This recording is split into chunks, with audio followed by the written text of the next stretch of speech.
మా latest videos కోసం మా ఈ తెలుగు న్యూస్ ఛానల్ సబ్స్క్రైబ్ చేసి గంట సింబల్ యాక్టివేట్ చేసుకోండి. రథసప్తమి రాబోతుంది. ఇది సూర్యగ్రహంతో సమానమైన రోజు. అయితే ఈరోజు 8:45 ఈ ఆకు మీద దీపాన్ని వెలిగిస్తే చాలు మంచి ఆరోగ్యం లభిస్తుంది. ఉద్యోగం లేని వారికి మంచి ఉద్యోగం వస్తుంది. ఐశ్వర్యాన్ని కోరుకునే వారికి ఐశ్వర్యం సిద్ధిస్తుంది. బాధలు, కష్టాలు, దోషాలు మొత్తం పోతాయి. సూర్యుడి అనుగ్రహం మెండుగా లభిస్తుంది. సూర్యుడిని ప్రసన్నం చేసుకోవడానికి ఇది ఒక అద్భుతమైన దీపం. రథసప్తమి రోజు ఈ దీపం వెలిగించడం వలన మీకు తిరుగులేని రాజయోగం కలుగుతుందని శాస్త్రం చెబుతుంది. మరి రథసప్తమి రోజు సూర్యుడి అనుగ్రహం పొందడం కోసం ఎలాంటి దీపాన్ని వెలిగించాలో ఇప్పుడు వీడియోలో తెలుసుకుందాం. ప్రపంచంలో అనేక ప్రాచీన నాగరికతలను పరిశీలిస్తే అందరూ కూడా సూర్యనారాయణమూర్తిని తమ ఇలవేల్పుగా భావించి ఆరాధించిన దాఖలాలు కనిపిస్తాయి. సమస్త ప్రాణకోటి జీవనాధారానికి సూర్యభగవానుడు మూలమని అప్పట్లోనే అందరూ గ్రహించారు. తమని చల్లగా చూడమని ఆ స్వామిని అనునిత్యం పూజించారు. ఆ తరువాత తరాల వారు కూడా సూర్యభగవానుడిని ప్రత్యక్ష నారాయణుడిగా భావించి ఆరాధించసాగారు. ఈ కారణంగానే ప్రాచీన కాలం నాటి సూర్యదేవాలయాలు తమ వైభవాన్ని కోల్పోకుండా వెలుగొందుతూ ఉన్నాయి. ఇక పురాణాలను, ఇతిహాసాలను పరిశీలిస్తే సూర్యారాధనకి ఆ కాలంలో గల ప్రాధాన్యత అర్థమవుతుంది. అలాంటి సూర్యభగవానుడిని అత్యంత భక్తి శ్రద్ధలతో పూజించే రోజుగా రథసప్తమి చెప్పబడుతోంది. లోకాన్ని ఆవరించిన చీకట్లను పారద్రోలి వెలుగును ప్రసాదించడం కోసం సూర్యుడు 1000 కిరణాలను ప్రసరింపచేస్తూ ఉంటాడు. ఈ 1000 కిరణాలలో 7 కిరణాలు అత్యంత విశిష్టమైనవిగా చెప్పబడుతున్నాయి. ఇందుకు సంకేతంగానే సూర్యుడు 7 గుర్రాలను కలిగిన రథంపై దర్శనమిస్తూ ఉంటాడు. సూర్యుడు తొలిసారిగా ఈ రథాన్ని అధిరోహించి తన బాధ్యతలను చేపట్టిన రోజే రథసప్తమిగా చెప్పబడుతోంది. ఈ విషయాన్ని లోకానికి తెలియజేయడం కోసమే ఈ రోజున బ్రాహ్మీ ముహూర్తంలో ఆకాశంలోని నక్షత్రాలు రథం ఆకారాన్ని సంతరించుకొని కనిపిస్తుంటాయని ఆధ్యాత్మిక గ్రంథాలు చెబుతున్నాయి. సూర్యుడు తన ధర్మాన్ని నిర్వర్తించడం కోసం బయలుదేరాడు అనటానికి సూచనగా ఆయనకి ఆహ్వానం పలుకుతూ ప్రతి వాకిట్లోనూ ఈ రోజున రథం ముగ్గులు కనిపిస్తుంటాయి. సూర్యభగవానుడికి అర్కుడు అనే పేరుంది. అందువల్లనే ఆయనకి అర్కపత్రం ప్రీతికరమైనదని అంటారు. ఈ కారణంగానే రథసప్తమి రోజున తలపై 7 జిల్లేడు ఆకులు పెట్టుకొని తలస్నానం చేస్తారు. కొత్త బట్టలు ధరించి భక్తి శ్రద్ధలతో సూర్యభగవానుడిని పూజిస్తారు. కొత్త బియ్యం, కొత్త బెల్లాన్ని కలిపి తయారు చేసిన పాయాసాన్ని నైవేద్యంగా సమర్పిస్తారు. ప్రకృతి ద్వారా తమకి కావలసిన ఆహార పదార్థాలను అందిస్తున్న సూర్యనారాయణమూర్తికి ఇది కృతజ్ఞతలు తెలియజేయడం లాంటిదని చెప్పుకోవచ్చు. రథసప్తమి రోజున ప్రసరించబడే సూర్యకిరణాలు అనేక రకాల ఔషధ గుణాలు కలిగిన జిల్లేడును విశేషమైన రీతిలో ప్రభావితం చేస్తాయి. అందువలన ఈ రోజున జిల్లేడు ఆకులను తలపై పెట్టుకొని స్నానం చేయడం వలన వివిధ రకాల వ్యాధులు దరిచేరకుండా ఉంటాయని వైద్యశాస్త్రం చెబుతోంది. ఈ విధంగా సూర్యుడిని ఆరాధించడం వలన ఆధ్యాత్మిక పరమైన పుణ్యఫలాలతో పాటు ఆరోగ్య సంబంధమైన ప్రయోజనాలు లభిస్తాయని ప్రాచీన గ్రంథాలు స్పష్టం చేస్తున్నాయి. చాలా వరకు మన పండుగలన్నీ వాతావరణంలోని మార్పులకు అనుగుణంగా ఏర్పడతాయి. రథసప్తమికి వాతావరణ పరంగా కూడా ప్రాధాన్యత ఉంది. సూర్యుడు మకర రాశిలో అడుగుపెట్టిన అనంతరం వాతావరణంలో వేడి ప్రారంభమవుతుంది. అది ఈ రోజు నుండే ప్రారంభమవుతుంది. శీతాకాలం నుండి వేసవికాలపు సంధి స్థితిలో వచ్చే పండుగ ఇది. అందుకే ఈ పండుగ వసంత, గ్రీష్మ ఋతువుల మధ్యలో వస్తుంది. సూర్యునికి సంబంధించినంత వరకు 7వ సంఖ్యకు ఎంతో ప్రాముఖ్యత ఉంది. సూర్యుని రథంలో ఉన్న అశ్వాల సంఖ్య 7, వారంలో రోజులు కూడా 7, వర్ణంలో రంగులు 7. అలా తిథులలో 7వది అయిన సప్తమి రోజు, అందున మాఘశుద్ధ సప్తమి నాడు సూర్యుడు 7 రథాలతో తన గమనాన్ని మొదలు పెడతాడు. దీనికి సూచనగా రథసప్తమి నాడు రాత్రి నక్షత్ర మండల ఆకారం ఒక తేరు రూపాన్ని సంతరించుకుంటాయి. ఈ రోజున ప్రాతకాలమునే లేచి సూర్యునికి ఇష్టమైన ఆర్ఘపత్రాలను 2 భుజాలపై తలపై పెట్టుకొని స్నానం చేస్తే చాలా మంచిదని చెప్తారు. ఇందులో ఇమిడి ఉన్న ఆరోగ్య రహస్యం ఏంటంటే జిల్లేడులో కొన్ని ఔషధ గుణాలు ఉన్నాయి. ఇవి ఆ సమయంలో నీటిలో కలిసి మన శరీరానికి ఋతువులో వచ్చిన మార్పులకు అనుగుణంగా మనము సిద్ధపడేలా చేస్తాయి. ఇలా చేస్తే స్నానం ఆయుర్వేద లక్షణాలను కలిగి ఉంటుంది.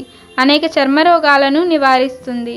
బ్రహ్మ సృష్టిని ప్రారంభించేటప్పుడు తూర్పు దిక్కునే ముందుగా సృష్టిస్తాడు. సూర్యుడు 7 గుర్రాల మీద రథమెక్కి కర్మసాక్షిగా బాధ్యతలు స్వీకరించాడు. శ్రీరాముల వారంతటి వారే ఆదిత్య హృదయాన్ని పఠించి రావణ వద్దకు బయలుదేరారు. సూర్యుడు అంతటి శక్తి కలిగినవాడు. అయితే ఇంతటి విశేషమైన రోజున 8 గంటల 45 నిమిషాల వరకు ప్రత్యేక దీపం వెలిగించాలి. మరి ఆ దీపం ఎలా పెట్టాలంటే, మీరు ఈరోజు సూర్యుడి ముందు ఒక మంచి జిల్లేడు ఆకుని ఉంచండి. అంటే ముందే జిల్లేడు ఆకుని సేకరించి తెచ్చుకోండి. ఆ ఆకుని తడి వస్త్రంతో తుడిచి ఆ తర్వాత సూర్యుడి ఫోటో ముందు పెట్టండి. ఈ ఆకుకి పసుపు కుంకుమలతో బొట్లు పెట్టండి. ఆ తర్వాత ఈ జిల్లేడు ఆకు మీద కొన్ని గోధుమలను పోయండి. గోధుమల మీద ఒక మట్టి ప్రమిదను ఉంచండి. ఈ మట్టి ప్రమిదలో నువ్వుల నూనె పోసి 12 ఒత్తులు వేసి దీపాన్ని వెలిగించండి. 12 అంటే ద్వాదశ ఆదిత్యులకి సంకేతం. సూర్యుడు 12 రూపాలలో ప్రకాశిస్తూ ఉంటాడని పురాణాల్లో చెప్పారు. సూర్యుడికి 12 పేర్లు ఉన్నాయి.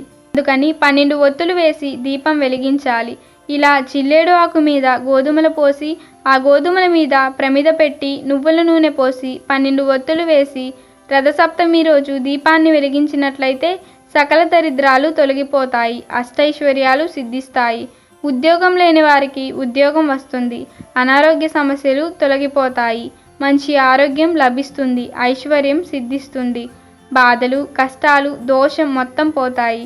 సూర్యుడి అనుగ్రహం కలుగుతుంది. తిరుగులేని రాజయోగం పడుతుంది.